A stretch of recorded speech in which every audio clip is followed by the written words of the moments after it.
Eu quero convidá-los a abrirem suas Bíblias na primeira carta de Pedro, primeira epístola de Pedro, capítulo 5, e nós vamos ler do verso 1 ao verso 4. 1 Pedro 5, 1 a 4.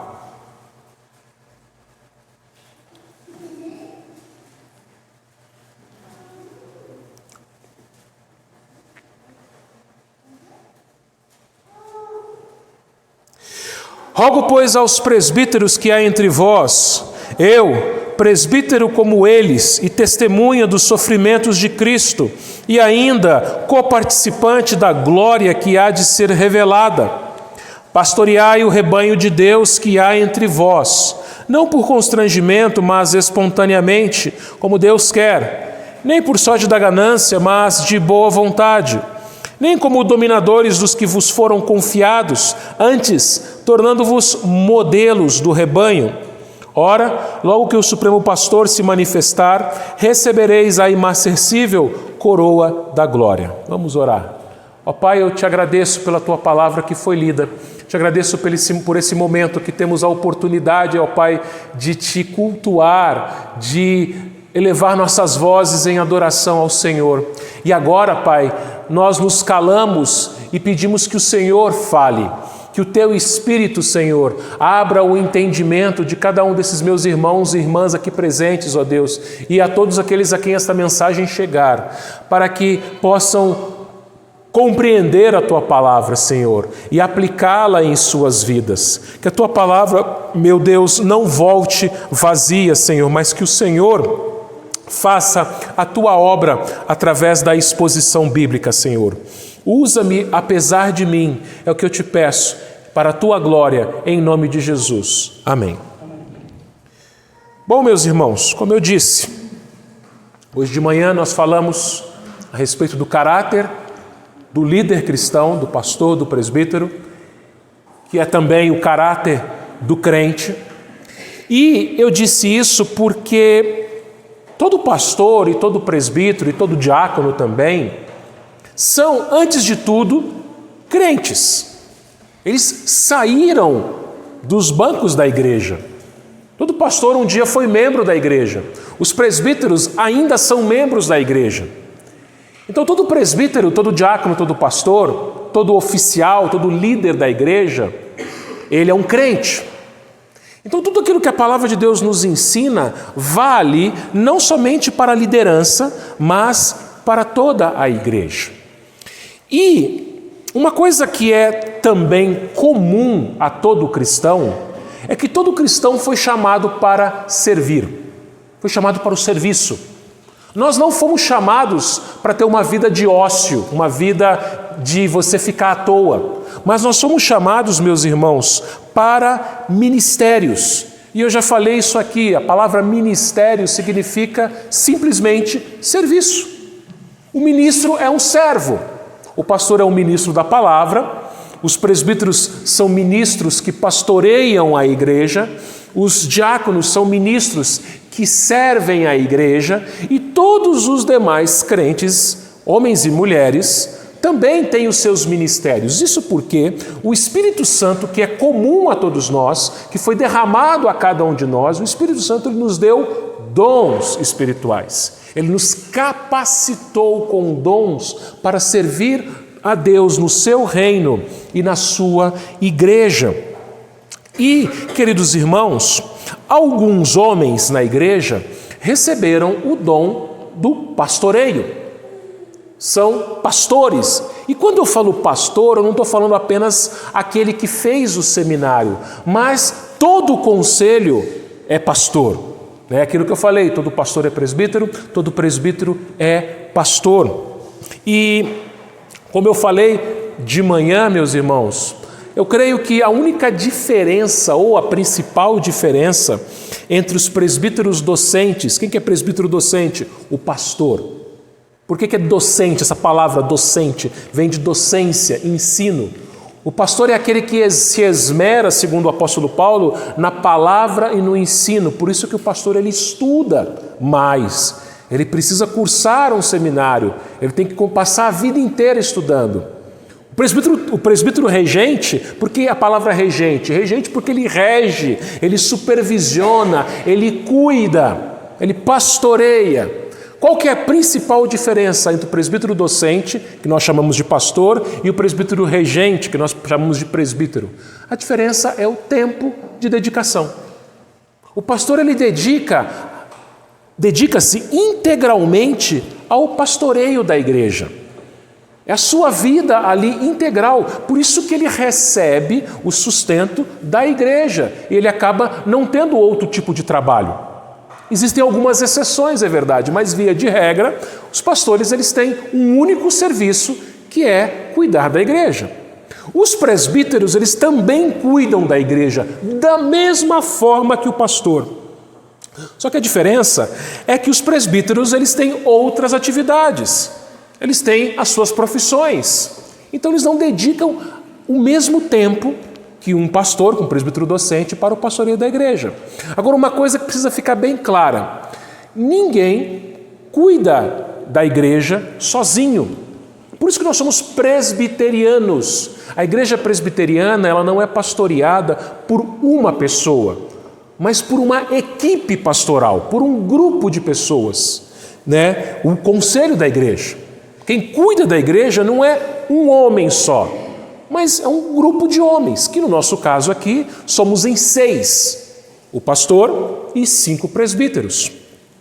E, como eu disse, meus irmãos, são homens e não mulheres que cuidam da igreja, que pastoreiam da igreja. Há alguns anos, nós temos visto algumas denominações evangélicas, inclusive denominações históricas, se dobrando aquilo que se chama de oficialato feminino. Então começou com diaconisas, depois presbíteras e agora até mulheres pastoreiam igrejas, são pastoras de igreja.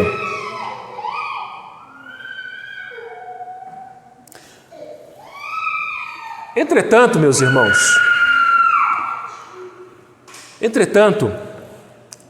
as mulheres não foram autorizadas na Bíblia ao ministério pastoral. E quando eu digo isso, não estou sendo aqui machista, nem a Bíblia é machista, muito pelo contrário. Note bem isso, Deus, aliás, Ele ama igualmente seus filhos e suas filhas. O amor que Deus tem tanto pelos seus filhos como pelas suas filhas, é idêntico. Por quê? Porque conforme a gente viu lá no capítulo 1 de 1 Pedro, né? Todos nós fomos comprados com o precioso sangue de Cristo. Para Deus, homens e mulheres possuem o mesmo valor, têm a mesma importância. Todavia, homens e mulheres possuem papéis diferentes, funções diferentes. Na nossa época, meus irmãos, nós temos visto a mídia, nós temos visto partidos políticos de esquerda e muitos outros defendendo a seguinte ideia, que não existe diferença entre homens e mulheres.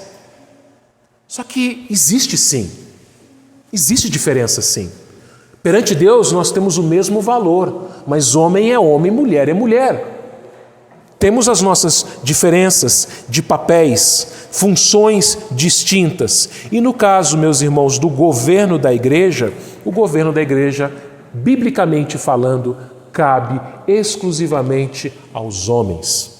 As irmãs receberam dons do Espírito Santo, servem ao Senhor na igreja com os seus dons, mas não como oficiais. Não como pastoras, não como presbíteras, não como diaconisas. Elas servem ao Senhor fazendo outras coisas, mas não o oficialato. São homens que foram chamados por Deus. Sabendo disso, meus irmãos, o apóstolo Pedro, ele escreveu a sua primeira carta, como eu disse agora há pouco na liturgia, a cristãos perseguidos, a cristãos que sofriam. No capítulo 4, Pedro vai enfatizar isso. Também nós vemos no capítulo 1 que esses cristãos eles eram estrangeiros, eles eram forasteiros, eles viviam longe da sua terra e também longe do lar celestial. Nos capítulos 2 e 3 aqui de 1 Pedro, nós vamos ver que estes crentes, eles foram chamados a ter uma vida exemplar, a seguir o exemplo de Cristo. E depois que Pedro ele se dirige a toda esta igreja, a todos esses irmãos, como eu falei, eram irmãos que eram perseguidos por causa da sua fé, no final da sua carta, aqui no capítulo 5, Pedro então ele vai se dirigir ao conselho daquela igreja, aos presbíteros, pastores daquela igreja. E o velho apóstolo então ele vai dar algumas instruções breves. Nós vimos, são 4 versículos apenas. E ele vai ser bem direto, bem objetivo a respeito de como deve ser o trabalho do líder na igreja. E isso se aplica, como eu disse, a todo crente. Como que você deve servir a Deus com os dons que Deus te deu no reino do Senhor? E ele começa aqui no versículo 1, ele diz o seguinte: rogo, pois, aos presbíteros que há entre vós, eu, presbítero como eles, e testemunha dos sofrimentos de Cristo, e ainda coparticipante da glória que há de ser revelada. Então, presta atenção numa coisa. Primeiro, Pedro ele se dirige aos presbíteros daquela igreja com humildade.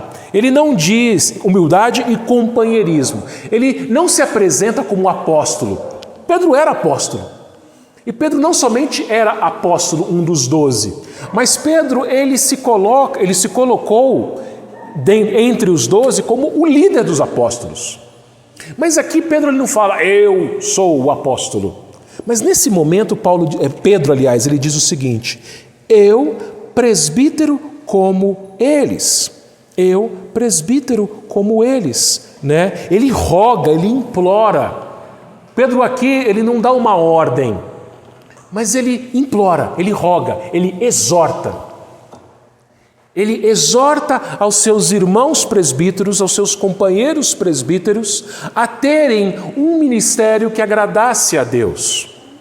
Isso nos ensina, meus irmãos, que ninguém na igreja é superior ou é melhor do que o outro. Lembrem-se, aqui nós temos o apóstolo Pedro.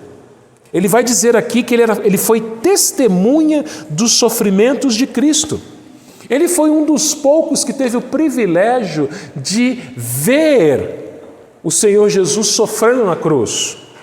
Ele foi um dos poucos que teve o privilégio ainda maior de ver Cristo ressuscitado. Mas Pedro aqui ele não se coloca melhor do que os demais presbíteros. Mas ele se coloca em pé de igualdade. É interessante uma coisa, meus irmãos. Pedro aqui ele diz que ele foi testemunha dos sofrimentos de Cristo. Essa palavra testemunha, na língua grega, que foi a língua que foi escrita no Novo Testamento, é a palavra martirel, da onde vem a nossa palavra portuguesa mártir. Os apóstolos e muitos outros cristãos primitivos, eles foram mártires, ou seja, eles sofreram por causa de sua fé. Era o que estava acontecendo com aqueles irmãos a quem Pedro escreveu. Por causa da fé deles, muitos crentes perdiam seus empregos, perdiam suas casas, eram presos e alguns eram até mortos. Então vejam, meus irmãos, servir ao Senhor é um chamado ao sofrimento. Se você quer servir ao Senhor, você vai sofrer. Você vai carregar a cruz. Jesus ele disse: se alguém quer vir após mim, negue-se a si mesmo, dia após dia. É um exercício diário. Você negar a si mesmo, negar o seu orgulho, negar as suas preferências, negar os seus desejos, tomar a sua cruz. E tomar a cruz ali significa sofrer, morrer para si mesmo e seguir Jesus. E conforme eu disse hoje de manhã, meus irmãos, o exemplo ele parte dos líderes, de mim, dos meus irmãos presbíteros, mas é aplicável, como eu disse, a todo crente. Todo crente é chamado a ser uma testemunha. E ser testemunha, de novo, não é somente você evangelizar pessoas, é isso também, mas é você estar disposto a sofrer por Cristo. É um chamado ao sofrimento, queridos irmãos. Por isso, nós somos chamados a carregarmos nossas cruzes. E saiba de uma coisa: os oficiais e principalmente os presbíteros carregam uma cruz mais pesada. Agora, nesse momento então, eu já me adianto à aplicação do sermão. Você tem que orar pelo seu presbítero. Eu louvo a Deus porque essa igreja ora por mim e pela minha família, mas você tem que orar por cada um dos outros presbíteros, pelas suas esposas, pelos seus filhos. Porque ser esposa de presbítero não é fácil, ser filho de presbítero não é fácil, ser presbítero não é fácil. Porque existe uma cruz a qual cada um dos oficiais, cada um dos presbíteros, pastor, precisam carregar, que é o cuidado da igreja. E é o que ele fala aqui no versículo 2: pastoreai o rebanho de Deus que há entre vós. De novo, meus irmãos, eu preciso repetir isso para que você nunca se esqueça. Muitos presbiterianos e até alguns presbíteros se esquecem de que presbítero é pastor. Presbítero não é garçom de ceia. Pode até ser engraçado isso, né? Mas tem gente que pensa que presbítero é garçom de ceia e que diácono é porteiro. Só que o presbítero faz muito mais do que simplesmente servir a Santa Ceia. Ele visita, ele aconselha, ele ora, ele ensina, ele cuida de pessoas. Então, o ministério do presbítero e do pastor, né, que lembra, é a mesma coisa. A única coisa que muda é o tempo dedicado. O pastor ele se dedica integralmente, o presbítero não. Mas é só essa a diferença, porque o trabalho é exatamente o mesmo. A mesma coisa. Eles fazem a mesma coisa. E o que eles têm que fazer? Pastorear.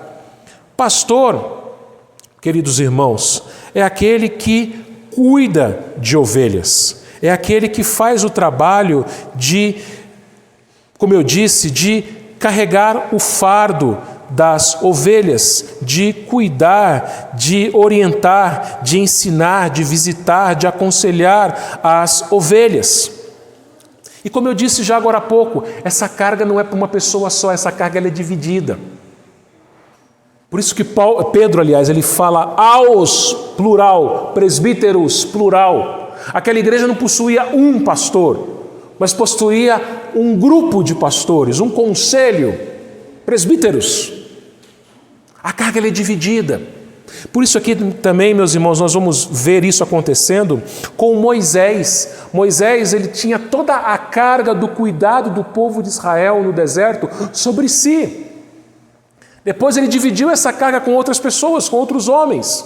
Quando a gente vai em Atos, capítulo 14, versículo 23, e também em Tito, capítulo 1, versículo 5, nós vamos ver presbíteros sendo eleitos. Como é que os presbíteros eles surgem na igreja? Ele pega e fala, eu quero ser presbítero agora, de hoje em diante eu sou presbítero. Não. Eles são eleitos, escolhidos pela própria igreja. Se você pegar, vamos lá nos textos que eu falei, só para você dar uma olhada. Atos 14, 23. Atos 14, versículo 23.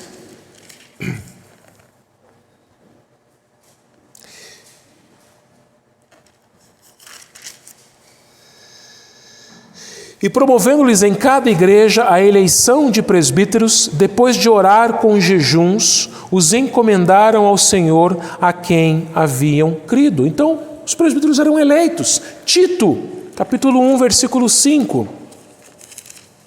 Carta de Paulo a Tito, capítulo 1, verso 5. Olha lá. Por esta causa te deixei em Creta, para que pusesses em ordem as coisas restantes, bem como em cada cidade constituísses presbíteros. E os presbíteros eles são eleitos pela igreja. São eleitos pela igreja, são escolhidos pela igreja. E os presbíteros, meus irmãos, dentre outras coisas, eles precisam se reunir.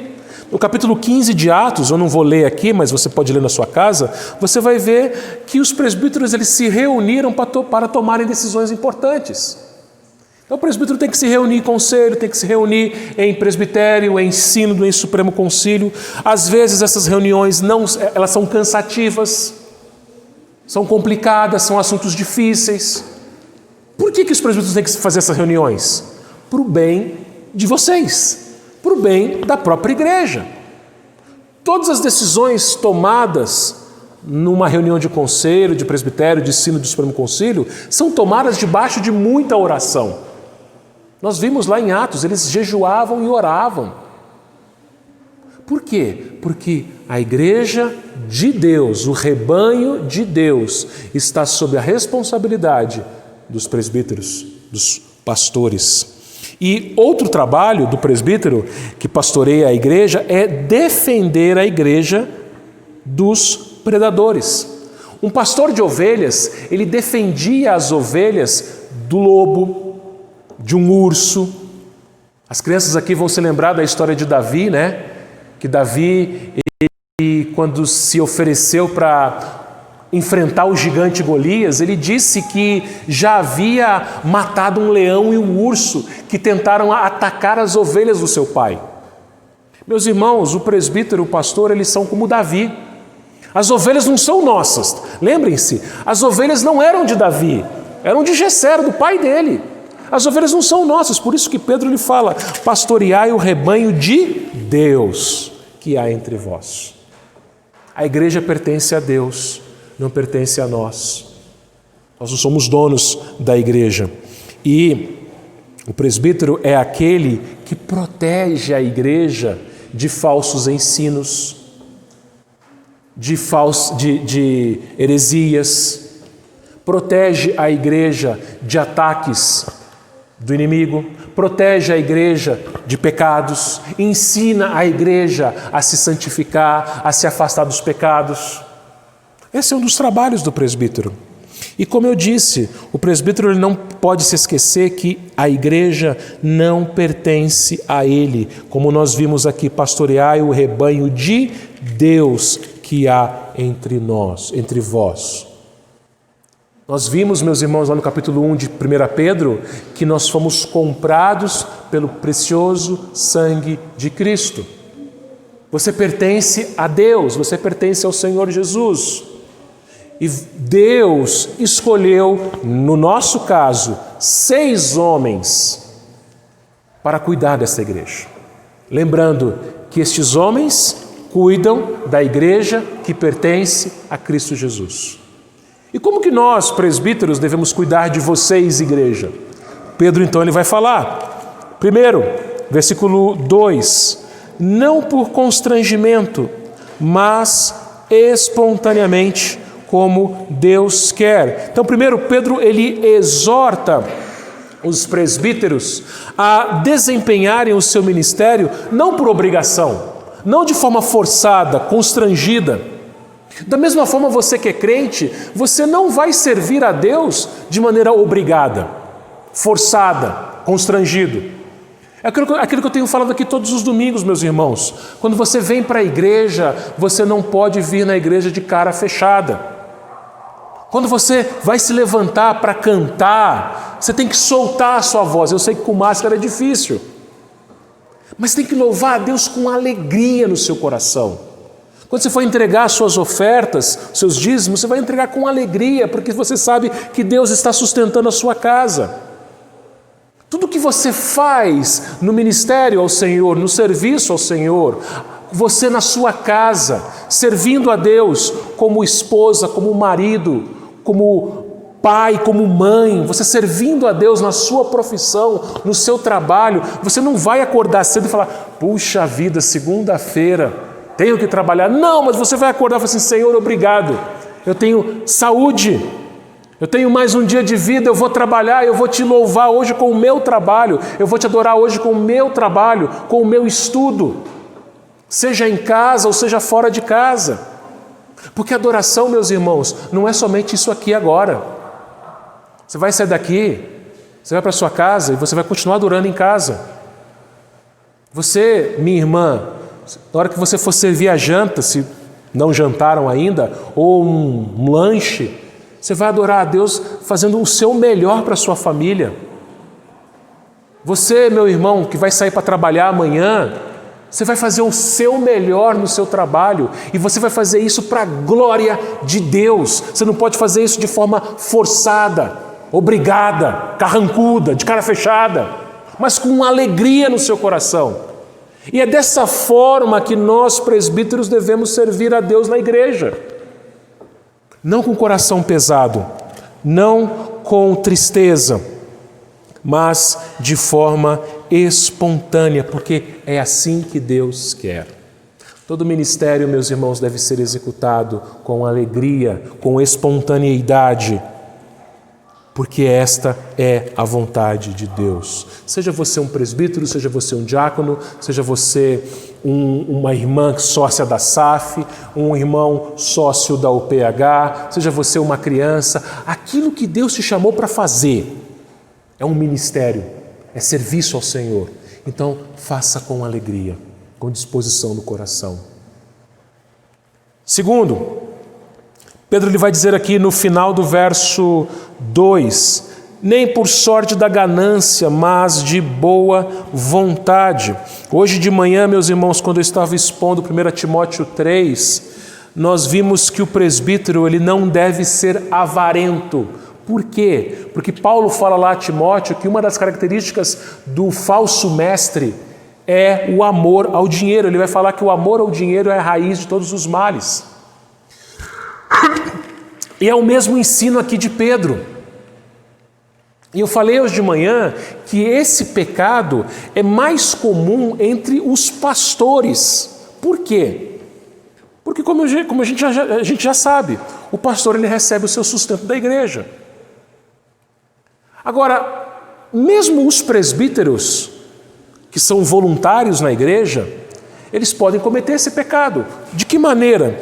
Quando são homens que amam o dinheiro, homens gananciosos, homens que querem ganhar cada vez mais dinheiro, pensando que a razão das nossas vidas aqui na terra é ganhar dinheiro.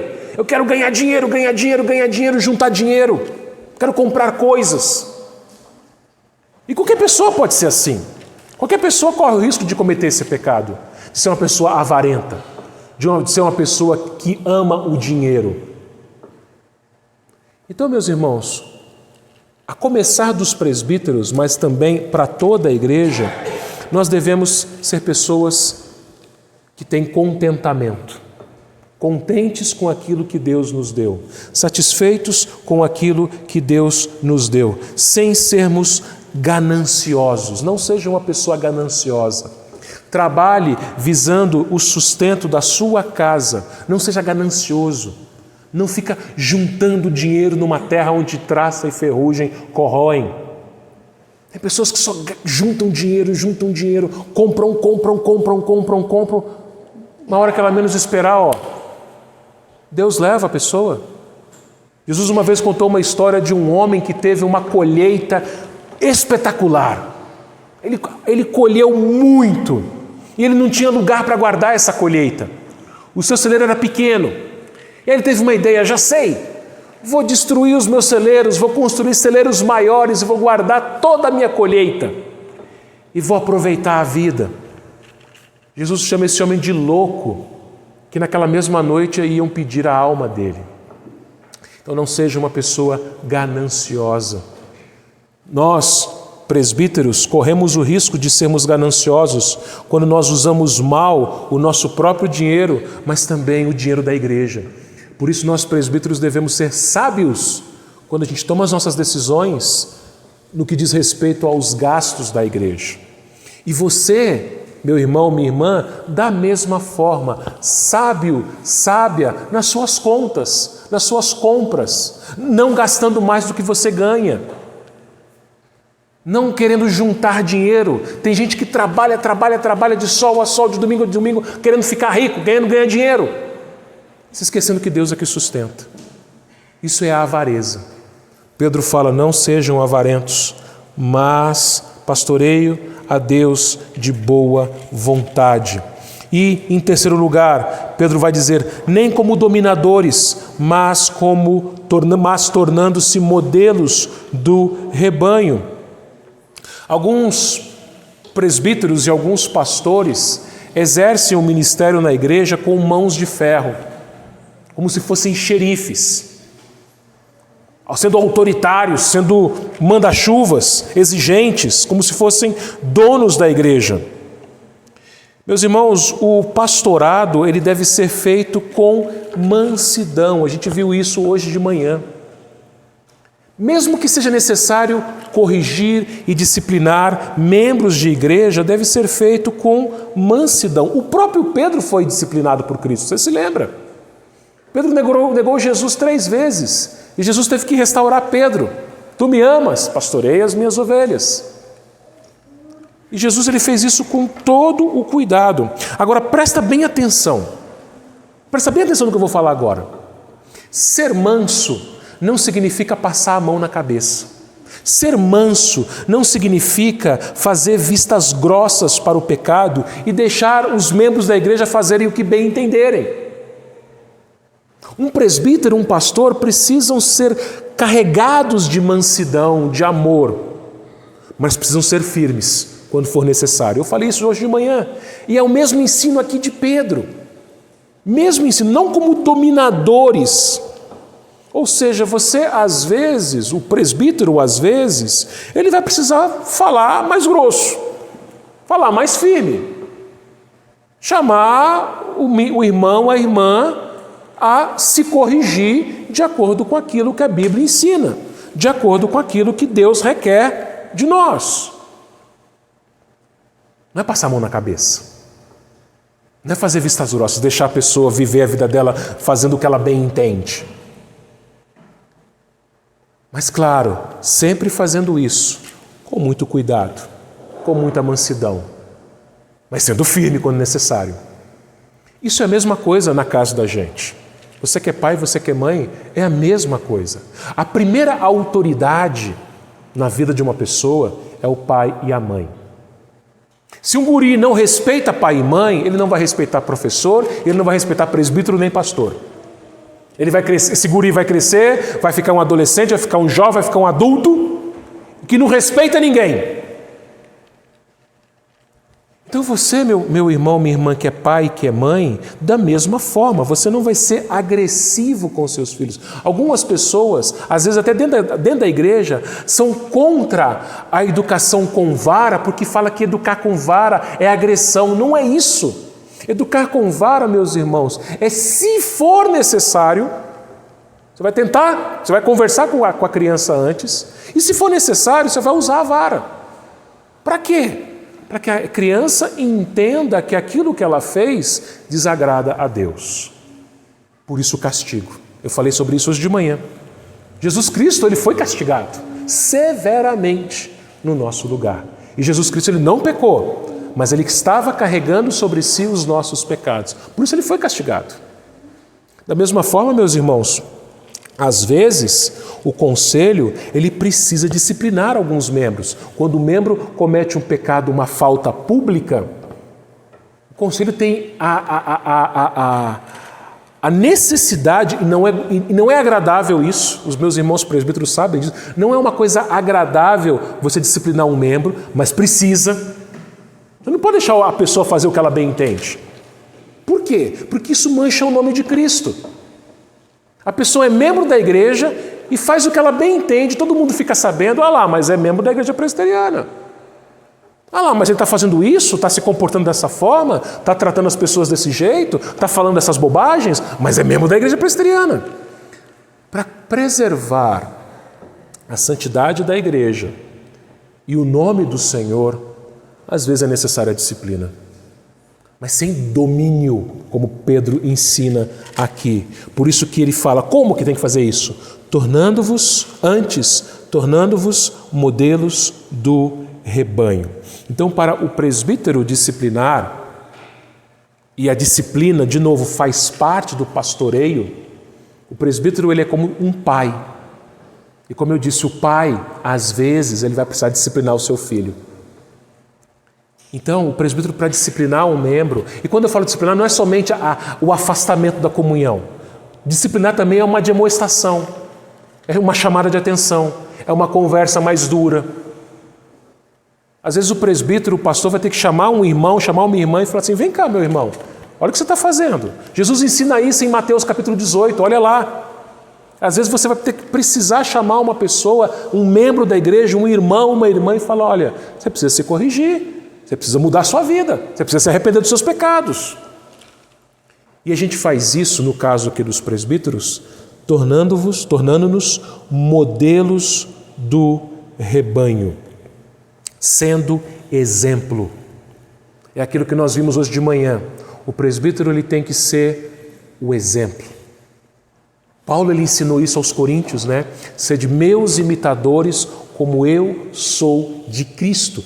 Paulo, ele se esforçava para imitar Jesus, para falar como Jesus, para pensar como Jesus, para agir como Jesus. E ele fazendo isso, ele falava para a igreja: olhem para a minha vida e me imitem, porque eu imito a Cristo. Agora, lembrando aquilo que eu falei, isso não é fruto só do nosso esforço, mas você precisa da graça, porque você sozinho não é capaz de fazer nada, nem eu. Então, meus irmãos presbíteros e também os demais que servem ao Senhor, nós devemos nos dedicar ao Senhor, sendo imitadores dele. E no caso do presbítero, eu falei hoje de manhã isso, o presbítero, ele é espelho, ele é vidraça. As pessoas, os membros da igreja têm que olhar para a vida do presbítero e falar assim: eu quero ser como ele. Eu quero ser uma pessoa igual a ele. Por quê? Porque ele é melhor do que eu? Não, porque ele se parece com Cristo. Por isso que Paulo falou a Timóteo que aquele que almeja o episcopado, excelente obra almeja. Por que é excelente? Porque ele vai ter que morrer, ele vai ter que sofrer para se parecer com Jesus. Mas isso não é só para o presbítero, é para todo cristão. Você tem que sofrer para se parecer com Jesus, para ser um modelo. Sendo assim, meus irmãos, Pedro ali conclui no versículo 4: ora, logo que o Supremo Pastor se manifestar, recebereis a imarcessível coroa da glória. Nós não devemos esperar reconhecimento nessa terra. Nem eu como pastor, nem os meus irmãos presbíteros, nem os meus irmãos diáconos, nem nenhum outro crente. Não espere reconhecimento nessa terra. Não espere os louros. Não espere ganhar prêmios. Não espere elogios. Não. Espere e se dedique em ser fiel, obediente, cumpridor da vontade do Senhor. Por quê? Porque um dia, o último dia, Pedro fala aqui, o Supremo Pastor, que é Jesus, ele vai se manifestar, ele vai voltar. E quando ele voltar, os presbíteros e todos os demais crentes receberão a imarcessível coroa da glória. O que é imarcessível? Imarcessível é aquilo que não murcha, é aquilo que não estraga, é aquilo que é eterno. Então, a nossa coroa, a nossa glória não está nessa terra, mas em Cristo. Daqui a alguns anos, meus irmãos, nós vamos morrer. Daqui a alguns anos, não vai ter ninguém. Vão estar nossos filhos aqui, nossos netos, nossos bisnetos aqui, se Deus quiser, se Ele não voltar antes. Vai chegar uma época que nem vão se lembrar dos nossos nomes, nem vão se lembrar quem nós fomos. Mas Deus, Ele dará o seu galardão, a sua coroa àqueles que forem fiéis. E de novo, não é por mérito nosso, mas por graça. Então você, meu irmão presbítero, que já é presbítero, e aqueles que desejam um dia serem presbíteros, sirvam ao Senhor sendo obedientes, se sacrificando. Você, meu irmão, minha irmã, membro desta igreja, ore, como eu já disse, ore pelo seu conselho, pelo conselho desta igreja, por cada um dos presbíteros, por suas esposas, por seus filhos e filhas, pelos netos, aqueles que já têm netos.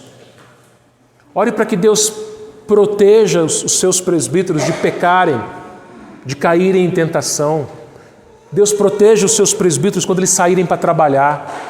Para que Deus dê sabedoria para os seus presbíteros ao ensinarem a igreja, a cuidarem da igreja. Sabe por quê? Porque eu e cada um dos meus irmãos presbíteros, nós vamos ter que prestar contas. Hebreus capítulo 13, abra lá comigo. Hebreus 13, verso 17. Obedecei aos vossos guias e sede submissos para com eles, pois velam por vossa alma, como quem deve prestar contas, para que façam isso com alegria e não gemendo, porque isso não aproveita a vós outros. Uma segunda lição: seja submisso ao seu presbítero. Presbítero é autoridade na igreja, deve ser respeitado, deve ser honrado, deve ser obedecido. Ele não é melhor do que os demais, mas ele é uma autoridade. Deus escolheu ele para ser uma autoridade. E aquilo que eu falei, hoje em dia as crianças não obedecem à autoridade do pai e da mãe. Adolescentes fazem birra. Até jovens, adultos, desobedecem seus pais, não honram seus pais. Então eduque seus filhos para obedecer os presbíteros, para honrar os presbíteros. E também os diáconos, e também a todos os demais irmãos. Mas o presbítero, em especial, aqui no capítulo 13 de Hebreus, versículo 17, eles devem ser obedecidos. Por quê? Porque eles velam pela vossa alma. Eles cuidam de vocês. E eu e cada um dos meus irmãos presbíteros aqui presentes, um dia a gente vai ter que prestar conta da vida de vocês. Forte isso, né? Você vai ter que se apresentar perante você, cada um de nós aqui, né? Eu, Aristeu, Gerson, João, Eliseu, Adílio que não está aqui com a gente vai se apresentar na presença de Cristo e falar assim: Igreja Presbiteriana de Taboa, minha igreja, como é que vocês cuidaram daqueles irmãos? Nós vamos ter que prestar conta. Vamos ter que prestar conta. Por isso você, meu irmão, minha irmã, obedeça aos seus presbíteros, para que eles façam o trabalho deles, o nosso trabalho, com, versículo 17 aqui, com alegria e não gemendo. O presbítero, o pastor, ele tem que ir para a igreja alegre, não com o coração pesado. E às vezes, meus irmãos, pode acontecer com um presbítero ou com um pastor ir para a igreja triste por causa da igreja. Porque a igreja não respeita, porque a igreja não honra, porque a igreja não obedece a palavra de Deus. Mas se a igreja for uma igreja serva do Senhor, obediente à palavra de Deus, os presbíteros vão ficar felizes. E o nome do Senhor será glorificado. Que o Senhor nos abençoe, meus irmãos, que o Senhor nos ajude, que o Senhor ajude os presbíteros, cuide de cada um dos meus irmãos presbíteros regentes, de mim, de nossas famílias. Que o Senhor cuide desta igreja, Ele é o pastor desta igreja, abençoando a cada irmão, dando graça a cada um de vocês para serem obedientes à sua palavra. Orem, obedeçam, honrem os seus presbíteros para a glória do Senhor. A Ele toda a glória e toda a honra. Amém.